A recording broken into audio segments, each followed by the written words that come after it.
conversation between a language student and an advisor. First, you have some time to look at questions 1 to 6.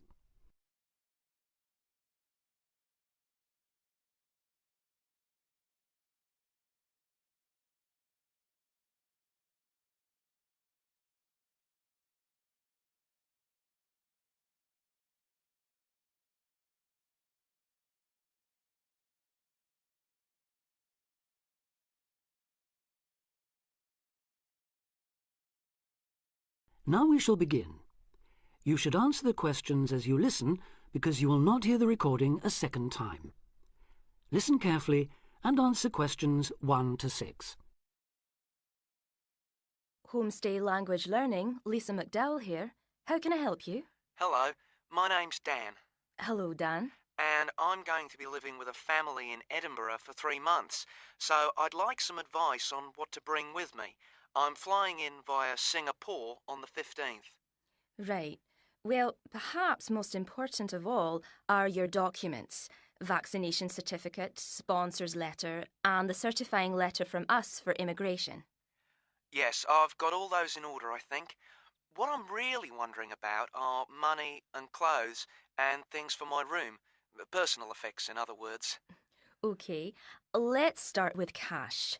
You'll already have money in your bank account here, of course, but make sure when you get here you have some cash on you. Pounds, that is, not euros or dollars. How much do you suggest? I'd say 50 as an absolute minimum. OK. Now, the next thing is which clothes to bring. What do you think? Well, as I'm sure you know, it can get pretty cold here, so you will need some warm clothing. There are shops near here that sell winter clothes quite cheaply, so you really don't need to bring much. Do make sure, though, that you have at least one thick sweater and a jacket with you when you arrive here. The temperature's likely to be a lot lower than in Singapore. Thanks for the warning. Now, something else I'm not sure about is whether to bring my computer. It's a laptop, so it won't take up much room.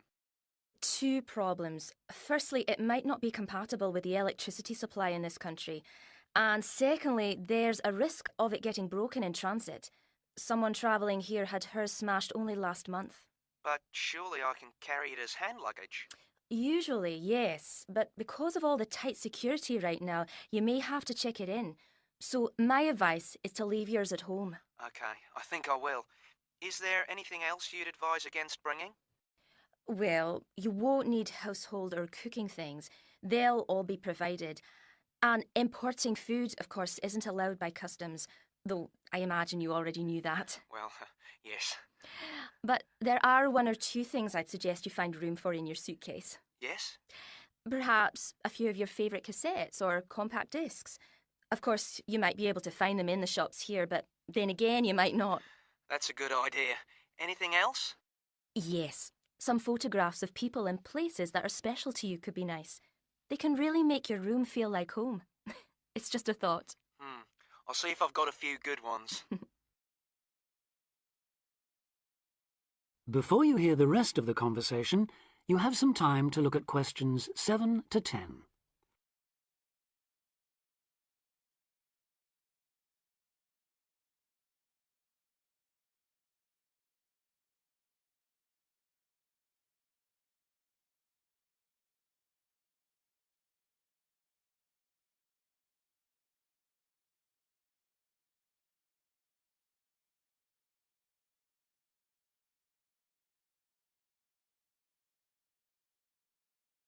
Now listen and answer questions 7 to 10. Just a few points about packing. Make sure all your cases are clearly labelled, in English, with your host family's name and address. Just in case they go missing on the way. It has been known to happen. What name do I write, by the way? It's Wark. Lewis and Amy Wark. So that's W-A-L-K? It's actually W-A-R-K.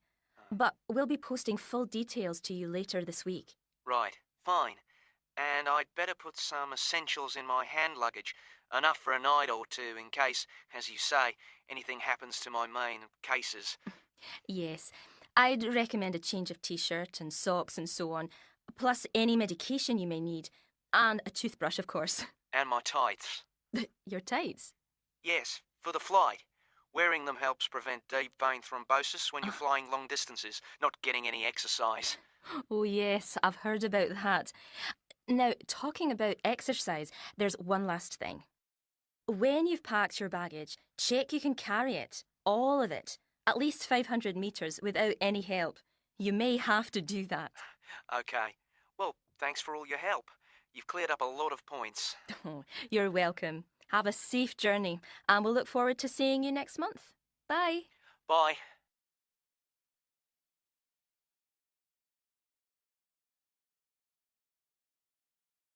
That is the end of part 1. You now have half a minute to check your answers.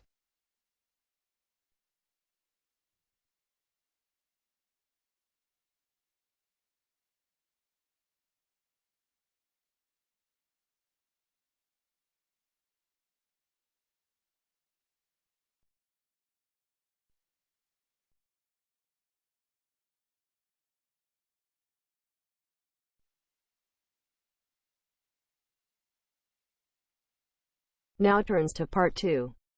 Part 2. You are going to hear the director of the Leadership Council give his welcome address at a convention. First, you have some time to look at questions 11 to 15.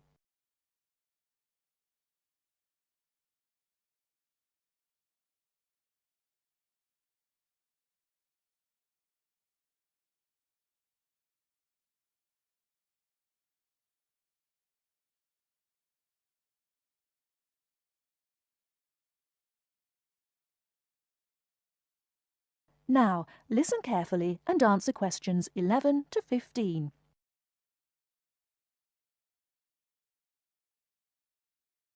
Ladies and gentlemen, can I have your attention, please? Please find your seats. Snacks will be available all day long. Thank you. Allow me to first introduce myself. I am Joe Steinke, Director of the Leadership Council. On behalf of the Organizing Committee for the 8th Annual Leadership Conference, I welcome you all to San Dimas, California, for a special session on postmodern solutions. We have people attending from as far away as Toronto, New York, and even the Bahamas. Frankly, I wish we had gone to you there. But we're very glad you're all here. Let me say further that this will be our largest conference yet. Registrations have far surpassed our expectations. For the first 3 days, we will be hosting more than 325 participants for lectures and workshops. Another 100 will be joining us for our final 2 days and culminating session on Friday evening. We also have a larger selection of seminars than ever, a total of 32. Because we know that you all will want to attend a few special sessions, we will repeat key seminars each day. So there will actually be 38 sessions. I'm sure you will all be pleased with the content and the quality of speakers. Before you hear the rest of the talk, you have some time to look at questions 16 to 20.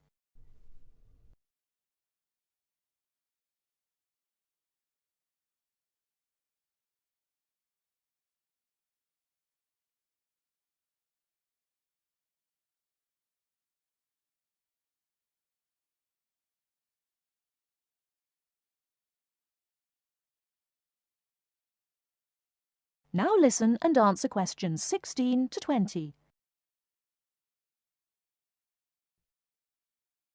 Now, for those who have opted not to take part in our bag lunches, there are a number of places nearby that we can recommend. We are located here in the convention center just across the street from the Harford Shopping Mall, and the place we most recommend is Vital's, which is just west across Queen Street on the opposite corner. Please be careful crossing both streets, however, as we don't want to lose any participants. If you're not up to Vital's, you can also get some Italian food at the Olive Garden, which is further down Queen Street and east on Danning Avenue, across from the police station. They have a great minestrone soup and excellent breadsticks, all you can eat. On the other hand, if you want some good old American food, you can head to Fuddruckers for some big hamburgers or to the Cattle Company for some fat, juicy steak. Fuddruckers is next to the Olive Garden, but the Cattle Company is back closer to us in the opposite direction of Vital's. Just go east out of the convention center across King Street. It's on the same side as the convention center, so you just have one street to cross. Enjoy. But also, please make sure you are back for the afternoon sessions. These will always start at 1:30 p.m. That will give you an hour and a half for lunch each day. Sessions will be over each day at 5:30.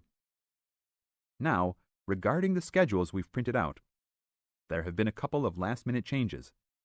The session titled New Leadership Strategies will no longer be held in Seminar Room 1, but in the main ballroom.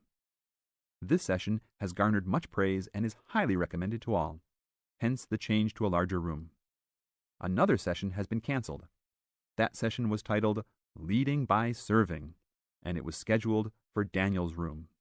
The speaker for that session, Dr. Mark Green, had to return home for some urgent health situation. We wish the best to Dr. Green and that all is fine with his family.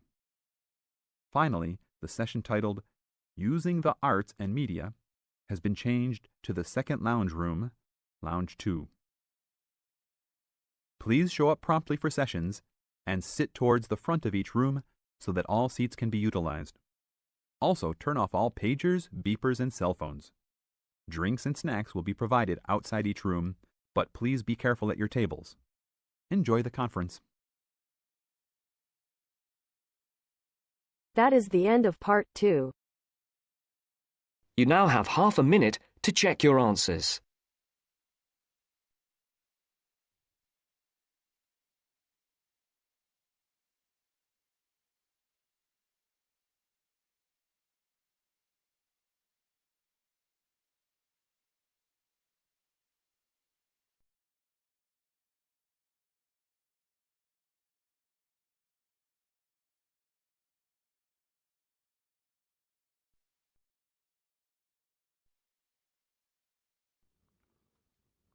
Now turn to Section 3. Section 3. You will hear a discussion between two students and their tutor. First, you have some time to look at questions 21 to 25.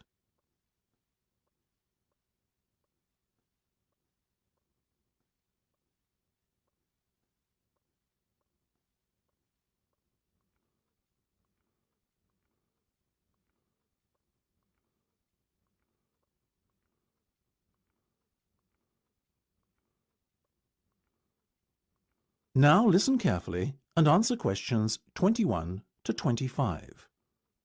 Okay, guys. First off, well done. That was a very good presentation yesterday. Now I'm just going to ask you questions about it before I give you my feedback. That okay? Sure. Of course. Right. Well, in that case, tell me, Niall, why did you choose to talk about Rafael Nadal? To tell you the truth, I didn't. I think I'd better let Sheena handle this one. Sheena? Yes, it was my decision to pick Nadal. Now, that might be a strange choice for a presentation entitled Someone Who Inspired Me to Study Psychology, but... Yes, but I was going to say, it does seem rather an odd choice. Was it simply down to the fact that he's a sporting hero of yours and so a role model? You talk about him a lot, Sheena, so this much is clear. It's true. Nadal is someone I look up to, but my reasons for choosing him were totally professional. You see, I doubt, perhaps in the history of tennis, that there was ever a better match player than him, and that got me thinking, what is the secret to his success? How does he control his nerves so splendidly? The more we started to look into his background, the more I realised Sheena was right. Nadal was a perfect candidate for this study. He is, on so many levels, a very well-balanced character, and it was fascinating to gain an insight into the mind of this great champion over the last few weeks. I'll admit that I was at first somewhat unsure about whether or not I should back Sheena on this one, but it didn't take long for our research to put us at ease. So, while most of the students were researching Freud and other visionaries in the field of psychology and psychoanalysis, you were looking into a present-day sports star? Does that not strike you as a little odd? Of course, we knew it was a risk. After all, there was a danger that no one, least of all you, would take us seriously when we stood up on stage and started our presentation. That said, I think it is in the spirit of psychology to be inquisitive and adventurous and not just stick to the conventional. Otherwise, how would the field have come so far, as it has done already? Well, I must say, your risk certainly paid off. Yours was, without a shadow of a doubt, the most interesting and original presentation I saw. And judging by the reactions of the other students, I would have to say that everyone else was equally impressed. Thank you. I'm so glad you think so. Yes, but notwithstanding your excellent presentation content, we must remember that the marks for this project are awarded based on a number of criteria, and we'll examine those in a few minutes. But first, another question. Where did you find your sources? Well, and I don't quite know how we managed it, but we were able to secure a face-to-face interview with Nadal while he was over here for the Wimbledon Tennis Championship, so we weren't reliant on newspaper articles and interviews or any other forms of secondary sources. We did, however, find the library's sports archive, an invaluable backup aid to help us fill in the gaps and piece together our interpretation of what makes Nadal such a mentally strong champion. Before you hear the rest of the discussion, you have some time to look at questions 26 to 30.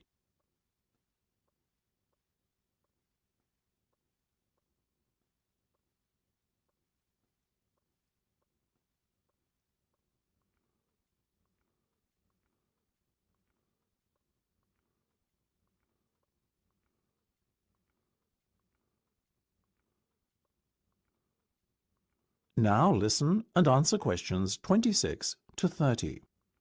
Okay, well, as I said, congratulations again for your excellent work. Now it's time for my feedback.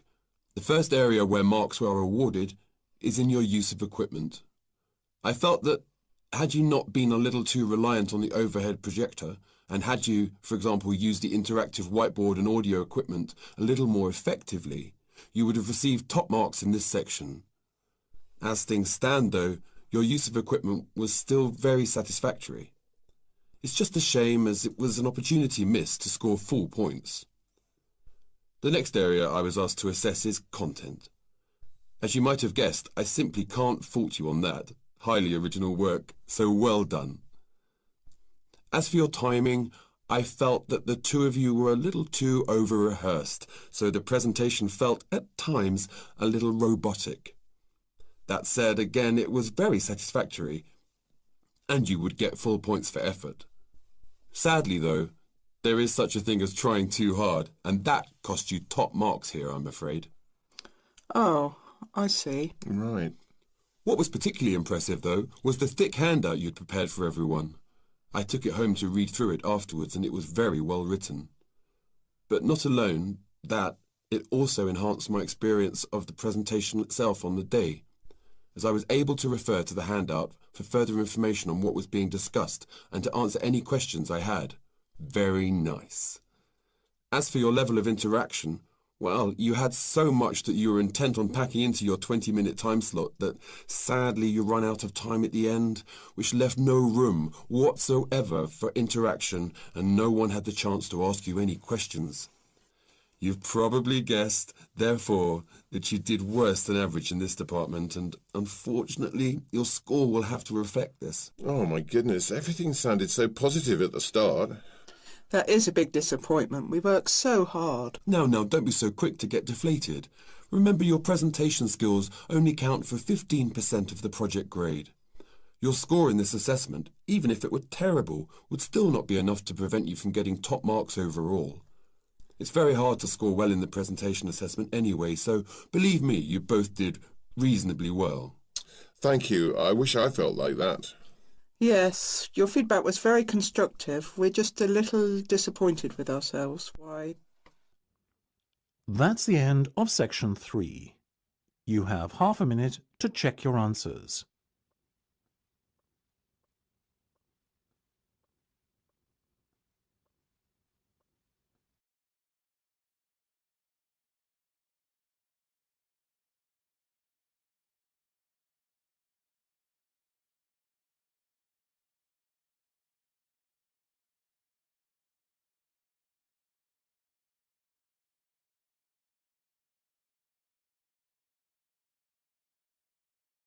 Now turns to Part 4.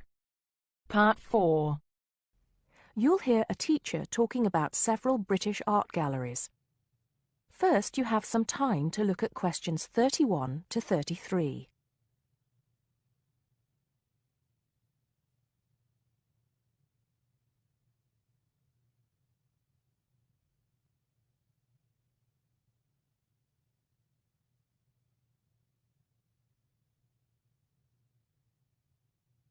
Now listen carefully and answer questions 31 to 33. Good afternoon. Welcome to the first class of V100 Art and History. The objectives of the course, as you will have seen if you've taken a look at the syllabus, include familiarizing yourselves with the vocabulary and language of art, learning about the basic elements of art and design, and finally, discussing historical periods as they pertain to art. The course will also give you the opportunity to visit some of the many galleries and museums that Britain has to offer. So, having said that, I'd like to spend the rest of today's class talking about 4 of the more important galleries that we will be visiting in the coming year. As most of you already know, or at least I hope most of you know, there are 4 Tate galleries in all. To begin, I'd like to tell you a little bit about the Tate Modern. Tate Modern is located in a very busy part of London called the South Bank. It's close to 2 world-renowned tourist attractions, St. Paul's Cathedral and Shakespeare's Globe Theatre.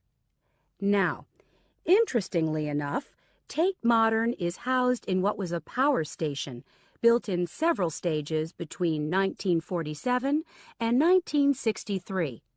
It was closed down in 1981 and reopened as a gallery in the year 2000. Tate Modern consists of 5 levels, with the Tate collection being shown on the 3rd and 5th levels. On level 2, the works of contemporary artists are exhibited, while level 4 is used for holding large temporary exhibitions.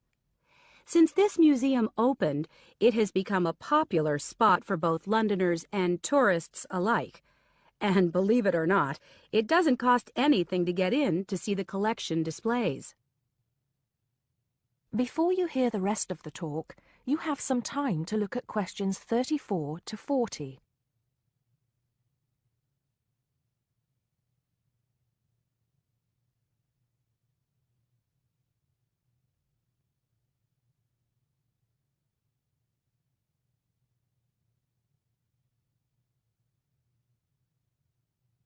Now listen and answer questions 34 to 40.